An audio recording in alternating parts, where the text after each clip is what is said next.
कथेचे नाव संन्यासाची ऐशी तैशी. लेखिका माधवी कुंटे. श्रोते हो नमस्कार. माझ्या कथा मंजरी चॅनेलमध्ये तुम्हा सर्वांचं मनपूर्वक स्वागत आहे. अशाच विविध भावरसांच्या कथा ऐकण्यासाठी अजून सबस्क्राईब केलं नसेल तर कथा मंजरी चॅनेल नक्की सबस्क्राईब करा. तर ऐकूया कथा संन्यासाची ऐशी तैशी. लेखिका माधवी कुंटे.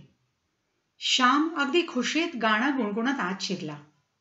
आज शनिवार म्हणजे बायको बरोबर डेट. वर्षानुवर्षांची त्यांनी आणि शशीने ठरवलेली दर आठवड्याची रंगीत संगीत संध्याकाळ. त्यांच्या एकुलत्या एका मुलीचं मोनाचं लग्न ठरलं. लगेच महिन्यानंतरचा मुहूर्त धरला.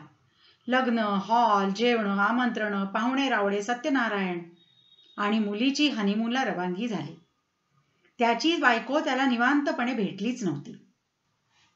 मोना गेली आणि शशी एवढी दमली होती की श्यामच्या धाकट्या लाडक्या बहिणीनं सुषमानं म्हणजे शमीनं आग्रहाने विश्रांतीसाठी 4 दिवस तिला आपल्या घरी नेलं. श्याम अगदी कंटाळून गेला. आज सकाळी शशी घरी आली असेल. शिवाय आज शनिवार. ती काहीतरी मस्त चटकदार खायला करणार. मोगऱ्याची फुलं तर आपण भरपूर आणली आहेत. रेड वाईन काढूया. तिला रेड वाईन मनापासून आवडते. आणि तिने खायला काही केलं नसलं तर आज तिला जेवायला बाहेरच नेऊया. विचार करता करता तो पुढे गेला. बेडरूम मध्ये शिरला आणि त्याचं डोकं गरगरायलाच लागलं. त्याने हातातल्या चाव्या बघितल्या. मी चुकून शेजारच्या भोजवानीच्या घरात शिरलो की काय? मी श्यामच आहे ना की भोजवानी? त्यांनी पोटावरून हात फिरवला. छे, पोट सपाट लागतंय. गरगरीत पोट नाही म्हणजे मी भोजवानी नाही, म्हणजे मी श्यामच असलो पाहिजे. पण हे बेडरूम भर दाढीवाल्या माणसाचे, अगदी उंदीर मटकावून डोळे किलकिले करणाऱ्या मांजरासारख्या समाधानी चेहऱ्याचे फोटो इथे कसे आले? तो आपला मोठा शशीचा आणि आपला क्लोजअप कुठे? छे, कसल्या तरी घाणेरड्या वासानी चोंदलीये बेडरूम. कुणाचं काम हे? Who's playing these shabby practical jokes? कसली वैतागेल शशी. विचार करता करता त्यांनी भराभर बेडरूमच्या खिडक्या उघडल्या. मोकळ्या हवेचा झोत भस्कन आत आल्यावर त्याला बरं वाटलं. त्यांनी ते घाणेरडे फोटो भराभर काढायला सुरुवात केली. एवढ्यात पाठीमागून आवाज आला. अरे अरे अरे श्याम, काय करतोयस? गुरुदेवांचे फोटो काढू नकोस. आणि त्यांच्याकरता धूप लावला होता रे, त्यांचा आवडता. घालवून टाकलास, आता परत लावावा लागेल. श्याम गर्रकन मागे वळला आणि चिकटल्यासारखा जागीच उभा राहिला. काय सुंदर दिसत होती शशी. पांढरी शुभ्र साडी लपेटलेली, झगझगीत हिऱ्यांची कर्णभूषणं घातलेली. त्याने आणली होती तरी तिने आस्तागायत घातली नव्हती. हिरे मला लाभत नाहीत म्हणायची वेडी. अरे काय दिसतीये. रूप सुहाना लगता है. छे छे, चुकीचं गाणं आलं मनात. बोरकरांची कविताच हवी हिच्या करता. कवण शुभ्र किरण वसन तू वसंत मालती. शशे, आज आपली डेट म्हणून घातलेस का हिरे? त्यांनी अगदी आवेगाने हात पसरले. ती मागे सरकली. त्याच्या पसरलेल्या हातात झपकन दाढीवाल्याचा मोठा फोटो कोंबत म्हणाली, श्याम, हा गुरुदेवांचा फोटो त्या समोरच्या भिंतीवर लाव बघू. हातात शशी ऐवजी ते गुरुदेव का कोण आल्याने श्याम भडकला. पटकन त्याने फोटो खाली टाकला. तो त्याच्याच पायावर आपटला. अगं आई आई आई, कोण हा गुरुदेव? तो विव्हळला. शशीने तो फोटो उचलला. आपल्या पदराने त्याच्यावरची धूळ पुसत म्हटलं, असं रे काय श्याम, लागलं असेल ना गुरुदेवांना. अजून पाय धरून नाचत असलेला श्याम मटकन बेडवर बसला. शशे, हे सगळं चाललंय काय? मला जरा कळेल का? शशी फोटो लावत होती. इतकी सुंदर दिसत होती की त्यांनी मागून तिला, सोड सोड आधी श्याम, आपलं वय काय? वासनेत किती डुंबायचं.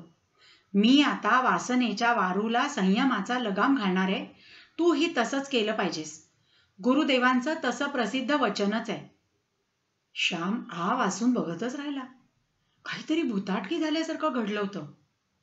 अजून सौंदर्य आणि रसिकता जपलेली, आयुष्यातल्या लहान लहान गोष्टीत सुद्धा आनंद देणारी शशी हे काय बोलत होती? अगदी सामान्य परिस्थितीत कष्टांशी झुंजत असताना देखील ती कधी हे असलं बोलली नव्हती. शशे, शशे माझ्या समोर बस. हे सगळं काय चाललंय? कोण हा गुरुदेव? त्यानं कधी तुला इतकी शहाणी करून सोडली? कुठे भेटला हा तुला? सगळं सांग बघू. कुठे भेटले गुरुदेव म्हणून काय विचारतो श्याम? सगळीकडे ते भरून राहिलेत. बेडरूम भरचे फोटो बघत तो म्हणाला, खरंय बाई, खरंय. बघ, तुला सुद्धा लगेच पटलं ना? पण तुला सांगते, आपले डोळे मिटलेले असतात. त्यामुळे आत्मस्वरूप गुरुदेवांची भेट म्हणून होत नाही. सुषमाच्या सासूनं त्यांची भेट घडवली. म्हणजे काय झालं? शमीकडे त्यांचा 4 दिवस मुक्कामच होता ना. मा म्हणाल्या, आता या मा कोण आणखी? शमीची सासू रे. हां, ती भोचक भवानी. काय म्हणाली? लहान मुलाला ज्या कळवळ्यानं समजावावं तशी ती म्हणाली, श्याम, अरे मोठ्यांबद्दल असं अनादराने बोलू नये. तर मा म्हणाल्या, शशी, शशी देवी. असं त्या म्हणाल्या. असं काय म्हणाल्या मा शशी देवींना? शशी देवी, आता तुम्ही सासू झालात. तुम्हाला जामात आले. वानप्रस्थाश्रमाची वेळ झाली बरं. या मुंबापुरीत जंगलं नाहीत, पण मन प्रपंचातून काढून घ्या. गुरुदेवांना शरण या. आता आयुष्यात सांधा बदलण्याची वेळ झाली. अगं पण शशे, शमी तर म्हणत होती त्या चोरून ब्लू फिल्म्स बघतात. शिवाय त्यांना... शमी अजून लहान आहे. निर्विकार मनानं वासनांचं उद्दीपन न होऊ देता तो तसा खेळ बघणं किती अवघड आहे. पण त्यांना ते साध्य झालंय श्याम. गुरुदेवांची किमया. काय? गुरुदेवांच्या किमयेनं ती म्हातारी असले खेळ मिटक्या मारत बघू लागली? गुरुदेवांची अमृतमय वाणी म्हणजे परीस स्पर्शच आहे. ज्याला घडला तो उद्धरून गेला. असं म्हणून शशीने हात जोडले. मग भक्तिभावानं म्हणाली, मी आता मनोनिग्रहाच्या गरुडावर स्वार होऊन निजानंद उपभोगायला शिकणार आहे. नेती नेती म्हणत वासनांचा होम करत, वासनारूपी महिषासुराच्या छातीवर पाय देत... थांब थांब थांब थांब शशी. वासनांचं एका वेळी एकच काहीतरी होऊ शकतं. आयदर दहन और सब्लिमेशन और हनन. आणि असं सगळं आहे तर मग ही इतकी सेक्सी व्हाईट साडी, जगजगीत राजस हिरे वगैरे कुणा करता? गुरुदेवांच्या बेनिफिट करता? शी शी शी शी श्याम, अरे ते परमहंस पदाला पोचलेले सत्पुरुष. त्यांच्या लेखी स्त्री पुरुष एकाच पिंडाचे आणि संपत्ती मृत्तिके समान. शिवाय सध्या ते काशीला गेलेत. मा पण गेल्यात. 2 महिन्यात परत यायचे. तोपर्यंत त्यांनी दिलेल्या मार्गदर्शनानुसार मला वाटचाल करायचे. पांढरा रंग वैराग्य सूचक, प्रकाशाचा जनक. आणि हिरे, हिरे वैश्विक किरण खेचून शरीराला शक्ती भारित करतात. खरंच शशिका, शशू, तू इतकी शक्ती भारित दिसतेस आता की तुझी थोडीशी शक्ती माझ्या ठिकाणी संचारित करावी म्हणतो. आज शनिवार, विसरलीस? आपली डेट. श्याम, तूही ते सगळं विसर आता. आता आपलं वय झालं, जावई आला. हे सगळं सोडायला हवं. छे, मला नाही असं वाटत. आणि असं काय वय झालंय ग आपलं? लवकर लग्न, मुलगी लवकर झाली, तिचं लग्न लवकर झालं. सगळ्या कर्तव्यांमधून सुटका झाली. उलट आता तर मौज मजा करण्याचे दिवस परतून आलेत. नाही रे श्याम, आपण आता उतरणीला लागलो. आता सर्व मोह माया सोडून इंद्रियजन्य सुखांचा त्याग करून... पुरे पुरे, आपल्याला हे जगायचं नाही. कुठून तुला शमीकडे पाठवली? 4 दिवसात तू नाही ते शिकून आलीस. श्याम, तू जर गुरुदेवांना ऐकलं असतंस, त्यांच्या नेत्रात बघून अंतर्यामात प्रकाश साठवला असतास, तर तुझ्यातही असंच परिवर्तन झालं असतं. हम तो बाबा जो है सो है. मी पूर्ण एन्जॉय करणार. नेती नेती सांगणाऱ्या तुझ्या गुरुदेवांच्या तसबिरीला सुद्धा इजा होते आणि त्यांच्या तसबिरीला पण धूप दीप लागतात. म्हणजे लेकाचा किती एन्जॉय करत असला पाहिजे. श्याम, आता कसं समजावं तुला? शशी काकुळ तिला येऊन म्हणाली. शशीदेवी, तुम्ही आर्य पतिव्रता आहात ना? मग पतीचं ऐकणार ना? सांगा. हे गुरुदेवांचे life size king size photos तिकडे स्टडीमध्ये हलवा. बेडरूम मध्ये मनात वासनामय विचार थैमान घालत असतात, हो की नाही? बोलता बोलता श्यामनी शर्ट काढला. तर शशीदेवी, मी काय म्हणत होतो, इथे गुरुदेवांचं जमायचं नाही. आणि आज आज अगं काय सळसळता रेशमी पाऊस पडतोय. मी आता एक छान गझल आणि तलतची घनगंभीर गाणी ऐकणार आहे. साथीला रेड वाईन घेणार आहे. तू मला चीज पकोडे करून दे. शिवाय मी खारवलेले काजूही आणले, तेही खाणार आहे. माझ्या कोलेस्टेरॉल लेवलचं माझ्यावर अजून प्रमाणाबाहेर प्रेम बसलेलं नाही, तेव्हा I can afford this luxury.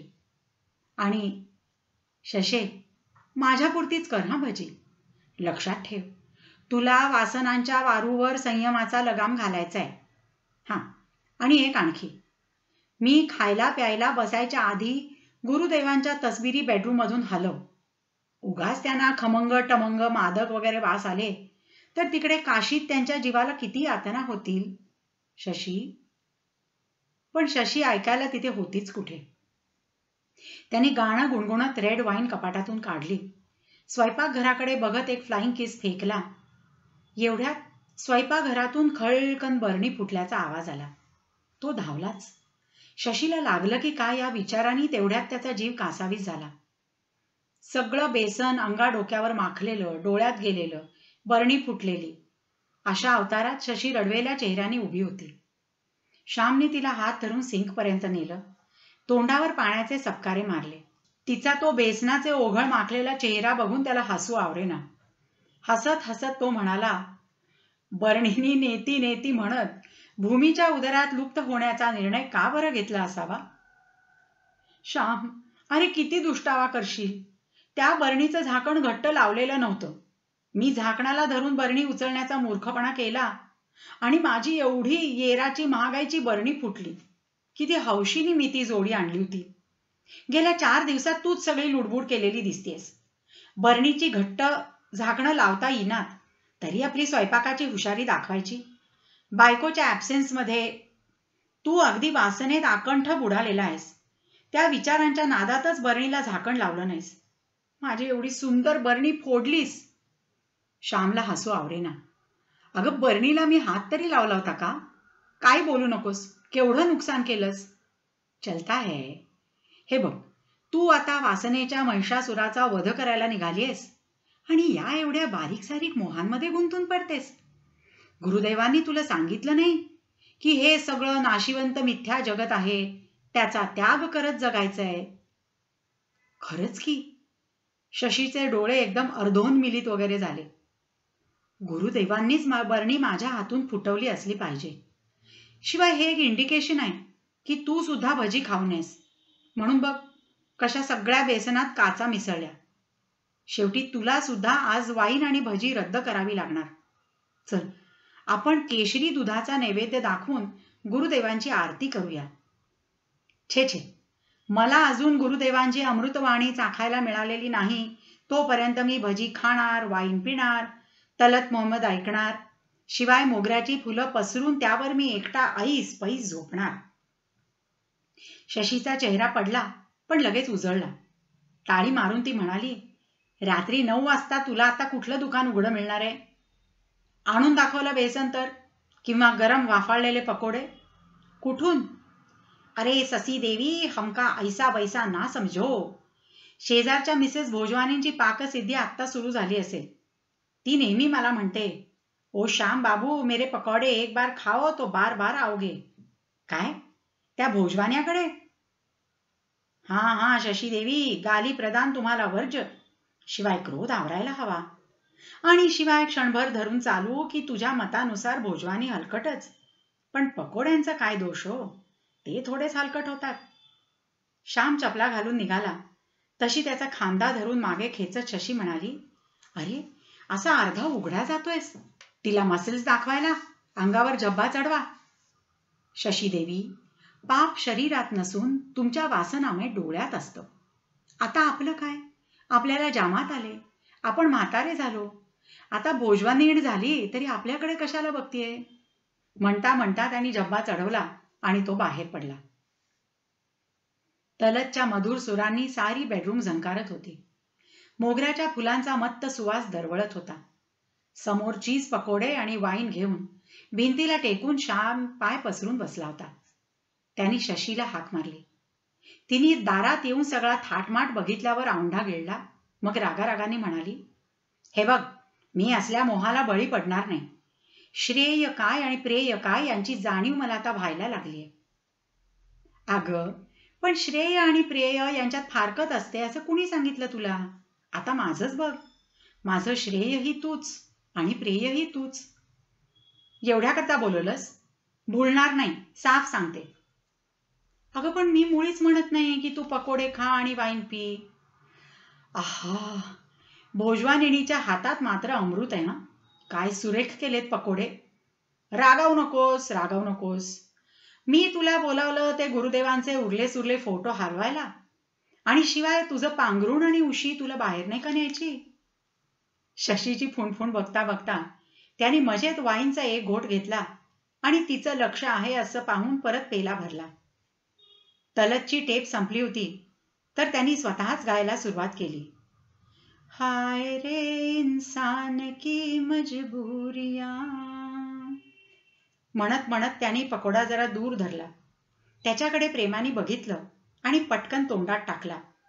खाता खाता डोळे मिटून म्हणाला, आहा, ब्रह्मानंद म्हणतात तो हाच असावा. शर्मी, शर्मी, तू अशी अचानक आणि काय बदललीयस ग? बोलावून बोलावून मी कंटाळले आणि आता अचानक उपटलीस. गुरुदेवांच्याच मनात आलं असावं, शशी म्हणाली. म्हणजे तू श्यामला गुरुदेव वगैरे म्हणायला लागलीस की काय? अगं, मी पत्र टाकलं होतं की चांगलं तुला. मनोहर गेलाय अमेरिकेला त्याच्या कामाकरता. मिनोती हॉस्टेलवर अखंड अभ्यासात बुडालीये. मी रजा काढते, तू ये, मजा करू. त्यावर चक्क श्यामचं पत्र आलं की इकडेच ये, आपण मजा करू. आणि आता तू अगदी आश्चर्यात बुडाली आहेस. श्यामनी नेहमीप्रमाणे काहीतरी लोचा करून ठेवलेला दिसतोय. आणि हे ग काय, ही कसली अवदसा आठवली? मोरपंखी, सोनेरी, गुलबक्षी, कंच हिरवा, निळाशार असले रंग मेले का? काय अवतार करून घेतल्यास ग? आपल्या स्टेपकटवरून कंगवा फिरवत शर्मिष्ठाची अखंड बडबड चालू होती. तिने सँडल्स उडवून कोपऱ्यात फेकले ते कोपऱ्यातल्या स्टुलाला लागले. त्यावरचा गुरुदेवांचा फोटो हिंदकळला. त्याबरोबर शशी कळवळून म्हणाली, अगं अगं सांभाळ, गुरुदेवांच्या फोटोला लागेल ना. हॅट्टीच्या आईला, कोण हा गुरुदेव? म्हणत शर्मिष्ठाने तिकडे नजर फेकली. मग जीन्सचे खिशातले हात काढता काढता तिच्या तोंडून शीळ उमटली. तरीच श्याम बिचारा बापूडवाणा झालाय, कंटाळलाय. शर्मिष्ठा, अगं असं अगोचर वागणं सोड, भाषा सुधार. मिनोती लग्नाला आली, तुला जावई यायचीच वेळ झाली. आता वासना, भोग, कामना सोड सगळं, अध्यात्माकडे वळ.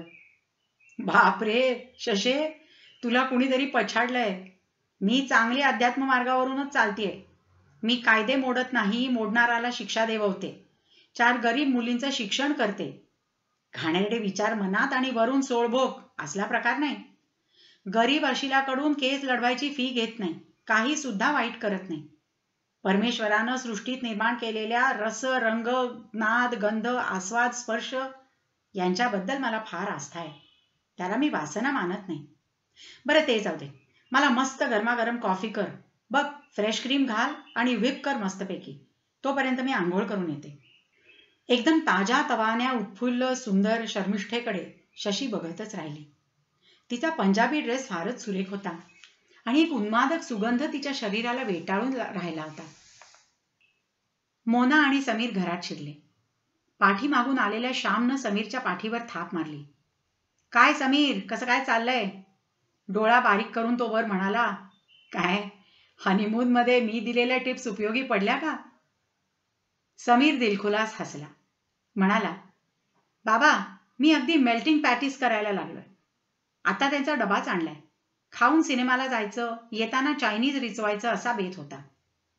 मोना म्हणाली, अय्या शर्मिष्ठा मावशी, तू कधी आलीस? काय मस्त दिसतेस. तू येणार माहीत असतं तर आणखीन एक तिकीट नसतं का आणलं? आता ब्लॅक मध्ये मिळेल, पण तुला आमच्याहून दूर बसावं लागेल. फॅन्टॅस्टिक आहे ग सिनेमा. अगं मोना, कशाला, 4 तिकीटं बास आहेत, श्याम म्हणाला. तुला माहित आहे, विनोदी असला तरी सेक्सी अचरट सर्टिफिकेटवाला सिनेमा येतो. तुझी आई कशी पाहिल? शर्मिष्ठाच येईल. ती आणायचे तयारच आहे. थांब हा समीर, तुझे मेल्टिंग पॅटीस गरम करून आणतो. श्याम स्वयंपाकघरात गेला. मोना बशांची मांडामांड करायला लागली. तिने 4च बशा घेतल्या. वर म्हटलं, आई तू नाहीच खायचीस, एकतर बटाटा, वर त्यात कांदा लसूण आहे. पण समीर काय मस्त करतो आई, चव बघण्यालायक आहे. आई, पण आत्ता तुम्ही सासूबाई म्हणून शोभायला लागलात हा, समीर म्हणाला. त्यावर त्याला कोपराने ढोसून मोना म्हणाली, म्हणजे काय रे, आई जाडी झाली म्हणतोयस का काय? शर्मिंद्या सुरात तो म्हणाला, छे ग, पण मागे आपल्याबरोबर पिकनिकला आल्या होत्या तेव्हा तिथे माझा मित्र भेटला. यांना बघून म्हणाला होता, लेका मोठी मेवणी पण सुंदर आहे यार, लकी आहेस. मग शशीच्या चेहऱ्याकडे नजर जाताच जीभ चावून म्हणाला, सॉरी सॉरी आई, ही मेंट इट ॲज अ कॉम्प्लिमेंट. पण आता त्यांनी तुम्हाला पाहिलं तर असलं अचरट बोलणार नाही बाबा. एवढ्यात आतून पॅटिसच्या बशा ट्रेवर घेऊन श्याम आला आणि चौघं त्याच्यावर तुटून पडले. शशी मुकाट्याने आज स्वयंपाकघरात गेली. अजून 6 पॅटीस तिथे पडले होते. त्याचं सोनेरी रवाळ रुपडं इतकं मोहक दिसत होतं. त्यातून ते तिच्या लाडक्या जावयाने केलेले. बघूया तरी कसे केलेत. हां, फक्त त्याची परीक्षा म्हणून ना, आपल्याला वासना आहे म्हणून नाही. आताशा कुठे खाण्यापिण्यावर वासना जाते. तिने एक पॅटीस तोंडात टाकला. तोंडात खरोखरच विरघळला आणि चव तर बहारीचीच होती. तिने दुसराही पॅटीस नकळत तोंडात टाकला. इतक्यात बाहेर हास्याचा कल्लोळ उसळला. ती दचकली. तिची चोरी पकडली जाण्याचा संभव होता. श्यामचा काहीतरी पानसट जोक असणार. एवढे खिदळतायत. ही शर्मिष्ठा आणि श्याम शिंग मोडून वासरात शिरतात. लाजा नाहीत खरोखर. एवढ्यात श्यामची चाहूल लागली. त्याबरोबर तिने पटकन उरलेले पॅटीस तव्यावर गरम करायला टाकले. श्याम ओट्याशी येत म्हणाला, व्हेरी गुड शशी. प्रत्येक वेळी नवऱ्याला काय हवंय ते ओळखायला लागलीस तर किती बरं होईल. हां, हे काय, 4च पॅटीस दिसत आहेत. As far as I remember 6 patties होते. शशी फणकाऱ्यानं म्हणाली, म्हणजे काय, जेवढे उरले होते तेवढे सगळे गरम करत टाकले. खादाडासारखे स्वतःच तोंडात टाकले असतील आणि दुसऱ्याच्या अंगावर ढकलून द्यायचं. शशीच्या जिवणीच्या कडेला ब्रेडक्रम्स लागलेले बघून श्यामने हसू दाबलं. तो गंभीरपणे म्हणाला, अगं पण मी तुला काही म्हटलंय का? चला चला, आम्हाला लवकर पळालं पाहिजे. 6:30चा शो आहे लिबर्टीला. सिनेमा बघताना त्यातल्या विनोदानं पोट धरून हसत असताना श्यामला एकसारखी शशीची आठवण येत होती. इंटरव्हलमध्ये आईस्क्रीम खाता खाता त्याची नजर बाजूला गेली. तो चमकला. नक्की ती शशीच असली पाहिजे. इतक्या वर्षांची बायको अगदी घडाघडा वाचता यायला हवी, नाहीतर सगळं फुकट आहे. पण आली कशी? टॅक्सीने आली असेल. आणि तिकीट? ब्लॅकचं तिकीट घेतलं असणार. जय गुरुदेव. इंटरव्हल नंतर पुन्हा बसताना त्यांनी जागा बदलली आणि शर्मिष्ठाच्या शेजारी बसला. अजून लाईट्स ऑफ झाले नव्हते. त्यांनी शर्मिष्ठेच्या कानाला लागून काहीतरी पाणचट जोक मारला असला पाहिजे. त्याच्या हातावर बिंदास टाळी मारून ती खिदळायला लागली. मागच्या मागच्या रांगेत बसलेली शशी चडफडली. ही कसली नालायक मैत्रीण, मैत्रिणीच्या घरावरच डल्ला मारते. वर आव असा की आमच्या मनात काही पाप नाही हो. आणि हे श्याम तरी असा कसा? 2-2.5 महिनेच झाले असतील आणि स्वतःची लग्नाची बायको घरात असताना हिला पत्र टाकून इकडे बोलवली. सिनेमातल्या निखळ गमतीने तिचं मन हलकं झालं होतं. पुढे सिनेमा बघायला होता, पण आता नजर सारखी शर्मिष्ठा श्यामकडे लागलेली. श्यामने नेव्हिलाला जाण्याकरता गाडी पार्क केली. तेव्हाही त्याला वाटलं की मागून शशी गुपचूप येऊन कुठेतरी बसलीये. आज ती चायनीजवर ताव मारणार. तो खुदकन हसला. आईस्क्रीम खाऊन ते घरी परत आले तर दाराला कुलूप. श्यामनी स्पेअर चावीने कुलूप उघडलं. पिक्चरवर चौघांची चर्चा अगदी रंगात आली होती. एवढ्यात शशी आली. श्याम म्हणाला, हे काय शशी, एवढ्या उशिराची कुठे गेली होतीस? मला वाटलं गुरुदेवांची धूप दीप आरती शिवाय आज तुझा उपास, म्हणजे सोडताना काही गोडधोड करतेस. ती रागाने फणफणत म्हणाली, तुम्ही सगळे मजा करून आलात ना, बास झालं. माझी कशाला हवी आहे चौकशी? अगं तसं नाही, म्हणजे तुझ्या वासनांच्या वारूवरच्या संयमाचा लगाम म्हणजे खूप कौतुक आणि आदर वाटतो आम्हाला. एक जात नास्तिक आहात तुम्ही. धर्माच्या नावाने कुचाळक्या करायला हव्यात नुसत्या. समीरने श्यामकडे पाहिलं. समीरला हसू फुटत होतं. ते आवरून तो निष्पाप चेहऱ्याने म्हणाला, छे छे आई, आम्ही आस्तिक आहोत. आम्ही देवाला मानतो. उतू गेलेल्या सोड्यासारखा फसफसत श्याम म्हणाला, गुरुदेवांना मात्र मानत नाही. रडवेल्या चेहऱ्यानं ती आत गेली. श्याम बराच वेळ आलाच नाही. वेगवेगळे दूर ठेवलेले पलंग तिला खोपायला लागले. ती उठून बाहेर आली. बाल्कनीत आली. 4च फ्लॅट असलेल्या त्यांच्या छोट्या बिल्डिंग भोवती मस्त बाग केलेली होती. समोर वर्सोव्याचा समुद्र उसळत होता. त्याच्या लाटा चांदीनं कोरल्यासारख्या कडांना झगमगत होत्या. थंड हवेबरोबर कसला तरी सुगंध वाहत येत होता. श्यामच्या दंडावर डोकं ठेवून निशब्दपणे उभं राहावं असं तिला तीव्रतेने वाटलं. एवढ्यात खाली गाडी थांबली. 4 जण खाली उतरले. तिला बाहेर बघून मोना म्हणाली, हे काय आई, झोपली नाहीस? उद्या सोमवार, तुला काकड आरतीला गुरुदेवांच्या चंदन विलेपनाला लवकर उठायचंय ना? तुम्ही कुठे गेला होता? पान खायला. पलीकडे एक 56 मसालेवाला पान ठेला नवीन उघडलाय. वरख बिरख लावून अस्सलं अफलातून डबल डेकर पान देतो ना आई. आहा, आम्ही चांगली 3-3 पानं हाणली. शर्मिष्ठा म्हणाली, अगं तुझ्यासाठी बांधून घेऊ म्हटलं तर हे लोक म्हणाले तिला पान वर्ज्य आहे. हे शर्मिष्ठा मावशी, परवा रात्री सतारीच्या कार्यक्रमाला येणार ना? वा, हे काय विचारणं झालं मोना डार्लिंग. अब्दुल हलीम जाफर खानची सतार म्हणजे फक्त आनंदाचं नादब्रह्म. कोण चुकवेल असला कार्यक्रम? पण उद्याच्या नवीन कलाकारांच्या संचातल्या नाटकालाही मी येणार आहे बरं का. आणि हां, ती गझलांची पुस्तकं आणशील का उद्या येताना? हा श्याम ना शेर बीर मस्त म्हणतो. त्याच्याशी जुगलबंदीच लावते थांब. हे आमच्या आईशी लावलीस ना तर ती तुला गॅरंटीड हरवेल. अगं पण तिला हल्ली शेर बीर कुठे येतात? ती फक्त गुरुदेवांची भजनं म्हणते. पूर्वी ती मुक्तपणे जगण्यातल्या सगळ्या आनंदांना कवेत घेणाऱ्या कविता बेभान होऊन म्हणायची. दुःख वेदनांना वाचा फोडणाऱ्या कविता आणि उपहासिकाही म्हणायची. श्याम म्हणाला, अगं तिने गुरुदेवांच्या गुणगायनाच्या चारोळ्या लिहिल्या आहेत, वाचायच्या आहेत. ए शशी, आण ग ती वही. श्याम, तू चोरून वाचलंस? अगं बायकोचं क्रिएशन वाचणं म्हणजे चोरी आहे का? शशी म्हणाली, ती खूप जुनी गोष्ट झाली. श्याम सुस्कारा सोडून म्हणाला, खरंय शशी, तू खूप म्हातारी झाल्यासारखी वागायला लागलीयस हल्ली. तशीच वाटायला पण लागलीयस. शशी रागावून आत गेली. तिच्या मागोमाग उठलेल्या हास्याचा कल्लोळ तिला बेडरूमपर्यंत साथ करत आला. तिला श्यामची चाहूल लागली. त्यांनी शर्ट काढला. बाहेरून येणाऱ्या प्रकाशात त्याचे खांद्याचे सुडौल स्नायू तिला दिसले. त्याने पडदे ओढले. कसल्या एका अपेक्षेनं ती वाट बघत राहिली. तो सरळ त्याच्या पलंगावर गेला आणि 2 मिनिटात गोरायला लागला. ती अस्वस्थपणे तडफडत राहिली. काय ग शमे, आली का तुझी भोचक भवानी काशी यात्रेहून परत? हो, आल्या ना, कधीच आल्या.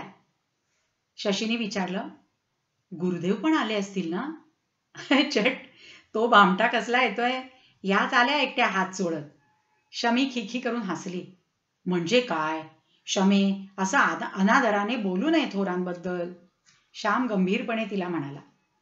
शमी खिदळत म्हणाली, गुरुदेवांच्या साथीच्या रोगाचा प्रसाद शशी बरोबर तुलाही मिळाला वाटतं. अगं पण माँसाहेब इतक्या लवकर परतून येतील तीर्थक्षेत्रीचा मुक्काम आवरून, गुरुदेवास एकाकी सोडून? श्याम्या गप्प बैस, पोट फुटायची वेळ आली हसून. अरे या सगळ्यांची कॅश, जड जवाहीर, दागदागिने लुबाडून गुरुदेव हिमालयास पलायन करते झाले. थेट नेपाळला गेले. चरस हशिषचा अड्डा आहे मेल्याचा. तर हे असं आहे होय, आम्ही मरते मानव बरे. आयुष्यातले सगळे उपभोग घेतो पण त्या आनंदाची चटक नाही. आम्ही अनुभवांचे मालक, अनुभव आमचे गुलाम. हे पुरे श्याम्या, आता तुझा गुरुदेव हो घातलाय. अरे इरादा तो वही है, कमीत कमी बायकोला तरी नादाला लावता येईल. मोगऱ्याची फुलं विखुरली होती. वाईनचे रिकामे ग्लासेस पडले होते. श्यामच्या दंडावर डोकं ठेवून शशी पडली होती. तिने त्याच्या गळ्यात हात घातला. तो म्हणाला, शशे, शशे तुझा संन्यास. जाऊ दे रे, संन्यासाची ऐशी तैशी, असं म्हणत ती त्याला बिलगली.